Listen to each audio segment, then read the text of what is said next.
Just trying to survive and learn to love along the way by Foreplay on AO3.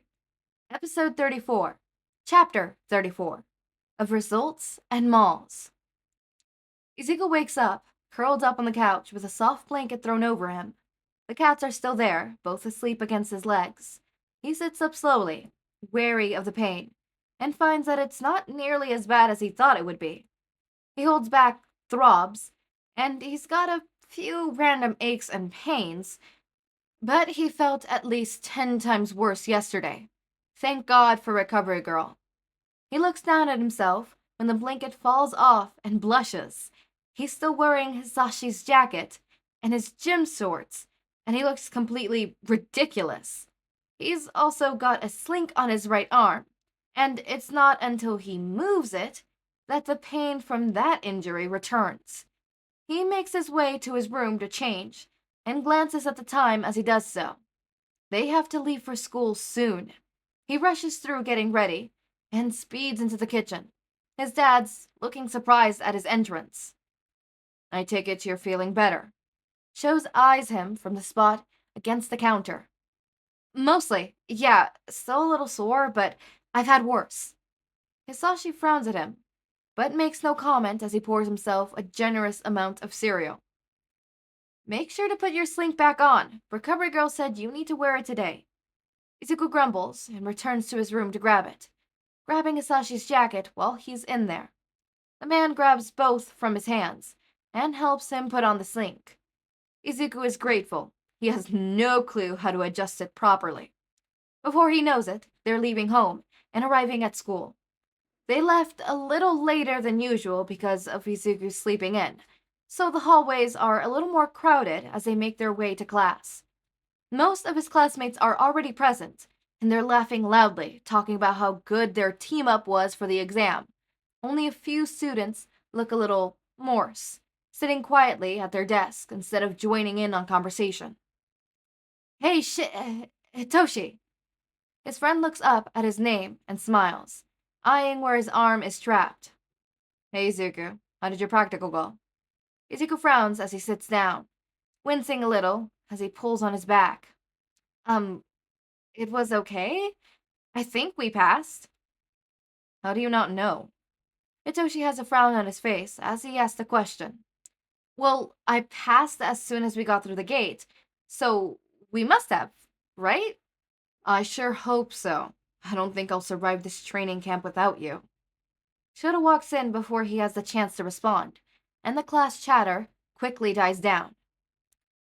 "Miraculously, everyone passed the written portion. Sato, Kirishima, Kaminari, Mina, and Sero. You all failed the practical portion.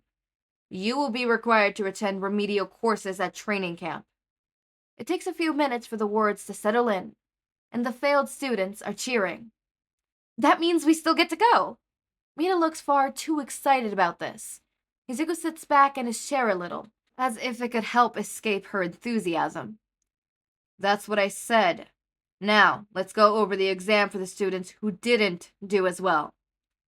The rest of the day goes by quickly, and Izuku is looking forward to spending Friday night relaxing at home. "Hey, Deku, do you have any plans tomorrow?" Uraraka approaches, Ida hot on her heels. Izuku exchanges a look with Hitoshi before answering. "No."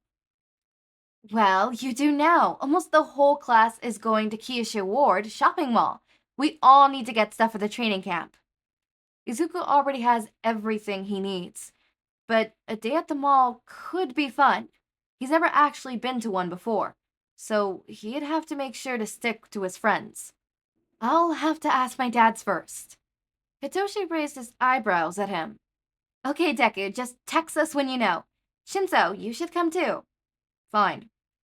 They watch Uraraka and Ida walk away.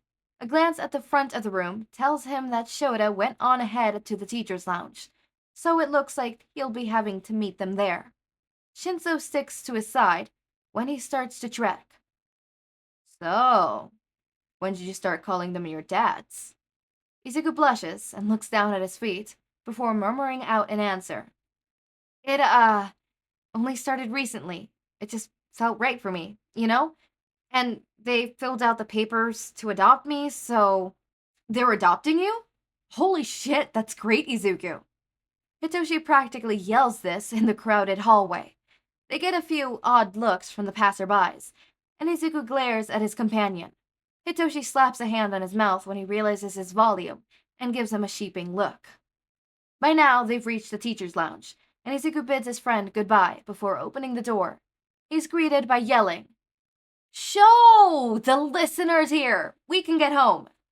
Shadow cuts off his quirk mid-sentence, and Izuku can't help but laugh at the look of his dad's faces. Shouta sporting a fond glare while Hizashi pouts at the man.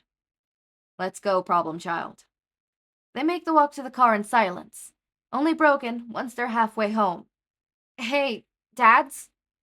Sho turns in his seat to look at him with a fond smile. "Yeah, Izuku? Do you think I could go to the mall tomorrow? It sounds like most of the class is going to go grab stuff from the training camp." "Of course, listener. You need any money for stuff?" "Nope, I just wanted to hang out with my friends. I think we already got everything I need."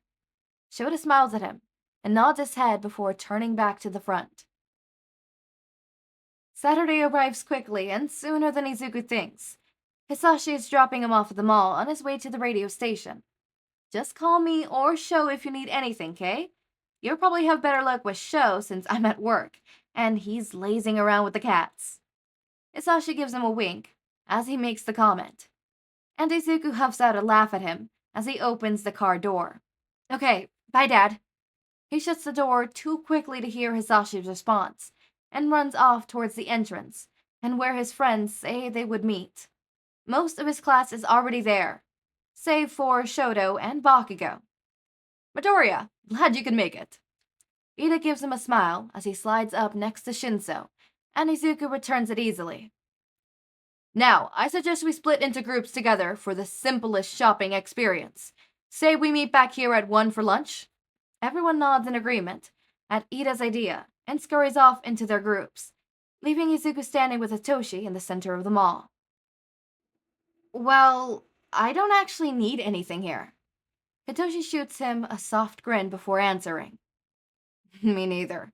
I do, however, need coffee. Want to wait here while I grab us some? It gets pretty crowded near the shops."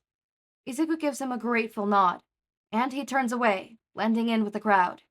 Izuku stands there, hopelessly, for a few minutes, before a voice calls out for him. "Hey, don't you go to UA? You run the sports festival, right? Think I could get your autograph?"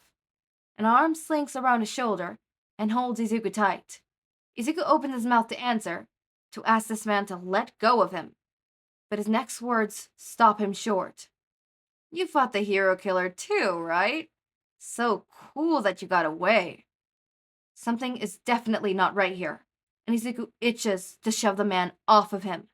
There's no way anyone should have that information. "Man, how lucky am I that we get to meet again?" Izuku recognizes the voice now, and it's none other than Tomura Shigaraki, the man who attacked the USJ and nearly killed them all. Things are going so wrong here, and he's been at the mall less than 20 minutes.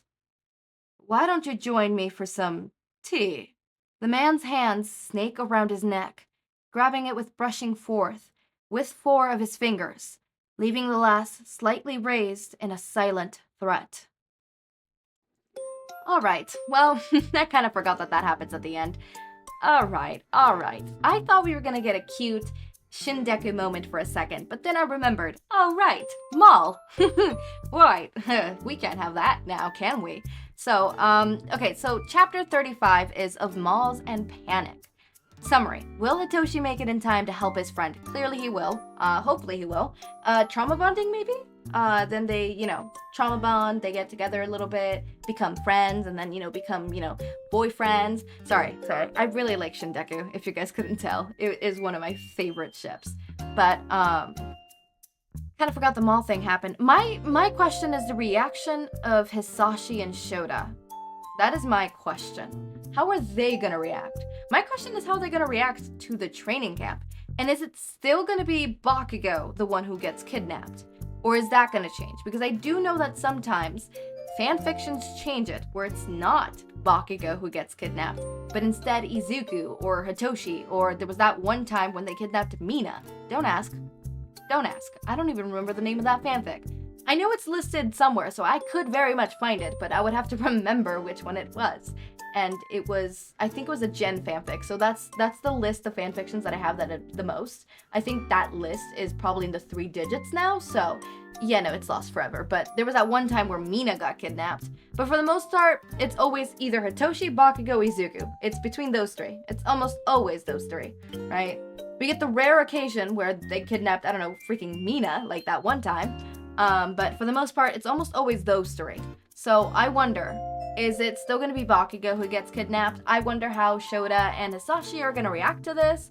How is that going to go? I wonder how Hitoshi is going to react to this. Is Hitoshi going to be able to use his quirk to make Shigaraki stand down? And if so, will Shigaraki get captured here? Because I have seen some fanfictions where Shigaraki gets captured in this moment, right? But that is all for future questioning. All for future questioning. So, as always, my raindrops, make sure to eat, sleep, drink water, take your meds. Have a wonderful day or night. Link to my Discord server and socials are down in the description. Subscribe to see more of my content, and thank you so much for watching.